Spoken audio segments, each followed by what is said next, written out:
दोस्तों, एक कहावत तो आपने सुनी होगी, धोबी का कुत्ता न घर का रहा न घाट का।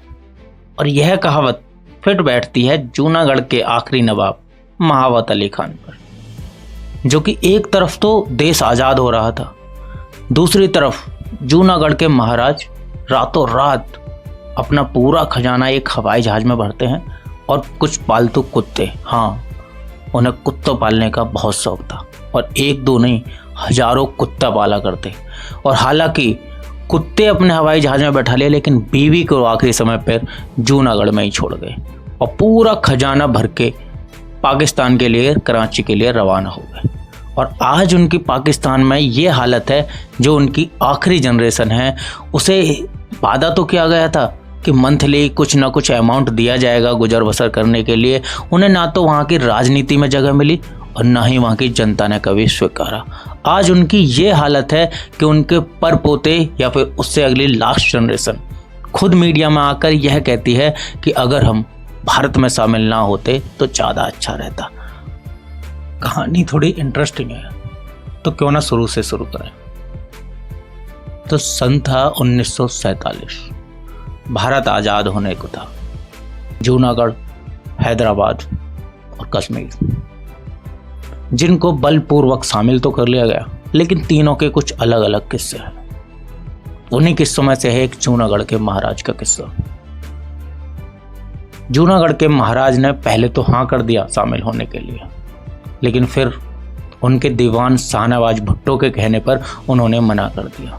शाहनवाज भुट्टो, जो कि मोहम्मद अली जिन्ना के बहुत अच्छे फ्रेंड थे, और मोहम्मद अली जिन्ना के ही कहने पर उन्होंने जूनागढ़ के आखिरी नवाब महावत अली खान का ऐसा ब्रेन वॉश किया कि उन्होंने अपना फैसला रातों रात पलट दिया। जूनागढ़, जो कि तीनों तरफ से भारत से घिरा हुआ था और चौथी तरफ अरब सागर से, जिसकी राजा तो मुस्लिम था लेकिन जनता 80% हिंदू। राजा पाकिस्तान में शामिल होना चाहता था लेकिन हिंदू भारत में। ऐसे में सरदार वल्लभ भाई पटेल और उनके मुख्य सचिव वीपी मेनन, इन दोनों की बहुत बड़ी भूमिका रही है जूनागढ़ को हिंदुस्तान में शामिल करने की। जैसे इन्होंने रातों रात हैदराबाद को सैनिकों से घेर के हिंदुस्तान में जबरदस्ती शामिल कराया, ऐसे ही जूनागढ़ पर भी एक्शन लेने का टाइम आ चुका था। जूनागढ़ को इतनी आसानी से भी नहीं छोड़ सकते थे। अगर वहाँ पर कोई भी रियायत बरतते तो सवाल उठता हैदराबाद पर और कश्मीर पर भी।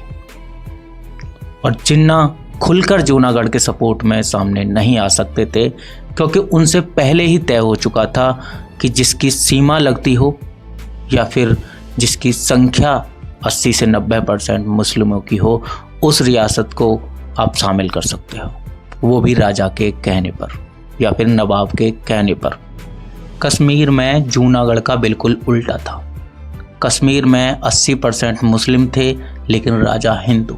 जूनागढ़ में 80% हिंदू थे लेकिन राजा मुस्लिम। और इन्हीं सब चीज़ों को देखते हुए फिर भी अपने सैनिक बल पर सरदार वल्लभ भाई पटेल ने इन्हें हिंदुस्तान में विलय किया।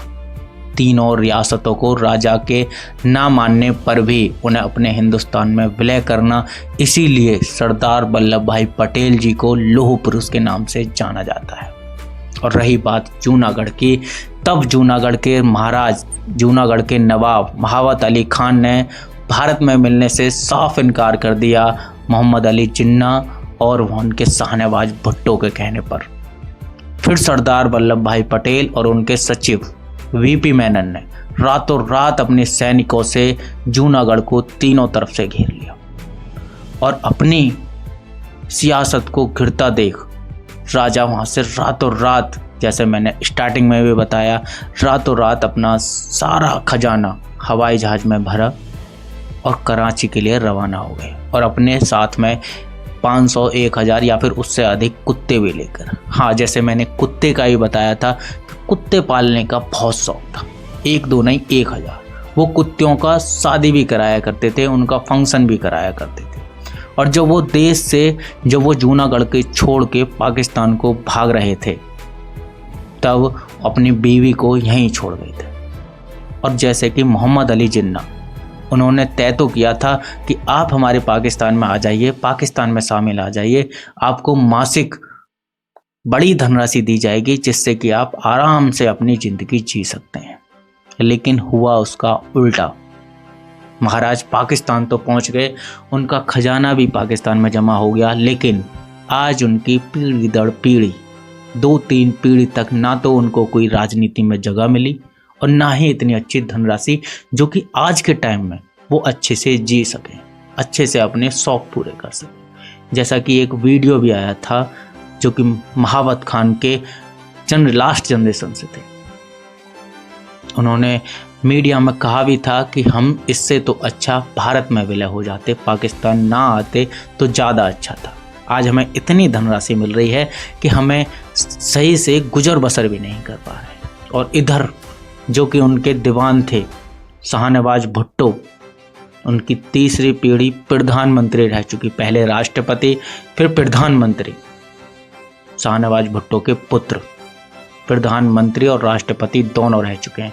एक तरफ तो दीवान जिसे वहाँ के राजनीति में अच्छी पकड़ मिली, वहाँ के प्रधानमंत्री राष्ट्रपति तक रह चुके, और एक तरफ उन्हीं के महाराज, उन्हीं के नवाब महावत अली खान, जिनको ना तो कोई पकड़ मिली और ना ही कोई धनराशि।